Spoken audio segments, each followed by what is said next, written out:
Դրանց մասին մտածում են բոլորը պակասից, ընկճվում են ունենալու դեպքում էլ ձգտում են ավելացնել։ 21-րդ դարում մարդիկ որքան է տարված լինեն ռոմանտիկ, հովերով մեկ է, գումարը միշտ ցանկալի է։ Ինչ կանեիք 1 միլիոն դրամ ունենալու դեպքում։ Կօգնեի մանկատան երեխաներին։ Երևի ուսման վրա կծախսեի, կամ էլ արտերկր կգնայի։ Ավելի կբարելավեի տան պայմաններով բիզնես կդնեի։ Որ կարելի է դնել, որ այդ գործը աշխատի, որ միլիոններ ավելի շատ ունենա, հետո հետագայում ինչ-որ ուրիշ մարդկանց համ է օգնեց միլիոններով։ 1 միլիոն դրամով, 1 միլիոն դրամը լեր Վիկտոր հասկուտեն կպրզներ։ Մեկ բան է գումար ունենալը, մեկ այլ բան այն տնօրինելը։ Զարգացած ու զարգացող երկրներում դեռ դպրոցից սովորեցնում են ինչպես օգտագործել եղած ռեսուրսները։ Բիզնես մտածողություն եւ սոցիալական պատասխանատվություն կառավարության ծրագրի կրթության մասով ենթակետերից մեկը սահմանում է պետք է լուրջ ուշադրություն դարձնել նաեւ ֆինանսական կրթությանը։ Հիմա արդեն փորձ է արվում աշակերտներին բացատրել, ինչ անել, երբ վաստակեն իրենց առաջին դրամը։ Սեպտեմբերի 1-ից հանրակրթական 300 դպրոցում կներդրվի ձեռնարկատիրական կրթությունը։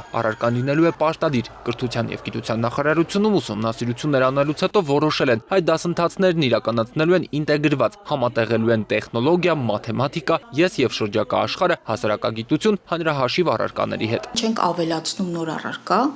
չենք ավելացնում նոր դասաժամեր, պարզապես եղածին են ինչ որ երեխաները սովորում են, վերանայման արդյունքում ավելացնում ենք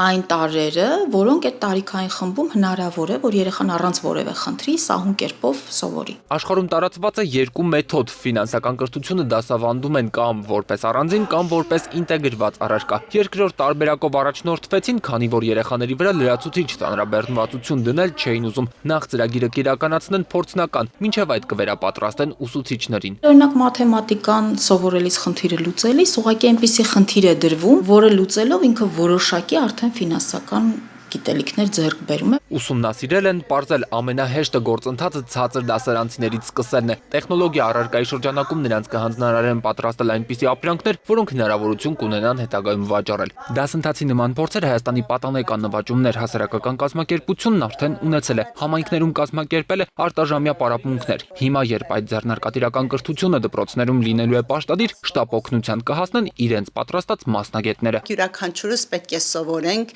ինչպես վաստակել այդ դրամը։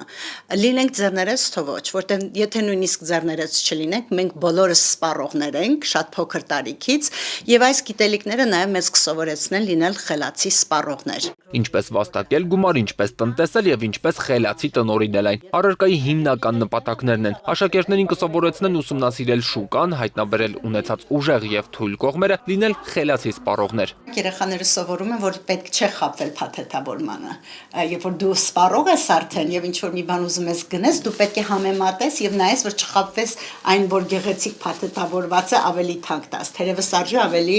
ժանգնով գնել։ Գաղափարը լավն է աշխարհում կիրառելի, կրթության ոլորտի փորձագետը որոշումը ողջունում է, սակայն անհանգստություն ունի։ Դասընթացների արդյունավետությունը կասկածի տակ է դնում։ Հայաստանյան շատ դպրոցներում նույնիսկ արմատական առարկաները բարձր մակարդակի վրա չեն։ Լեզվական գիտելիքները թույլ են, երեխաների համար դժվար է գիրք կարդալը, դասագիր կարդալը։ Նույնը մաթեմատիկան։ Հետևաբար